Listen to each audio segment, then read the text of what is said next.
And అందరూ ఎలా ఉన్నారు, బాగున్నారు కదా. ఇంకో ఇంకా అన్న చెల్లెలు ఇద్దరు రెడీ అయిపోయారండి. నేను కూడా చీర చాలా నాకు అలాంటి పట్టు చీరలు అవి చిరాగ్గా ఉంటుందండి. నాకు స్మూత్గా మెత్తగా ఉన్న చీరలు అయితేనే ఇష్టం, కాటన్ చీరలన్నా. ఇంకా అందుకని చీర మార్చేసుకున్నాను. ఇంకా మా అత్తయ్య గారితో చూసారా ఈ బ్రూనో ఎలా ఆడుకుంటున్నాడో. మా పాపకు మాట ఇచ్చాను అన్నమాట అండి, బయటికి తీసుకెళ్ళి తామని. ఇంకా అందుకని ఇంకా తీసుకెళ్ళకపోతే ఊరుకోదు. ఇంకా మా అత్తయ్య గారు కూడా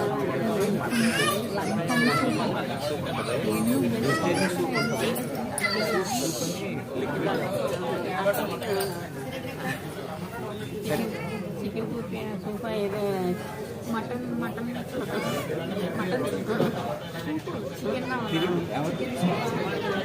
చికెన్ సూప్ కావాలా, మటన్ సూప్ చికెన్ నీకేం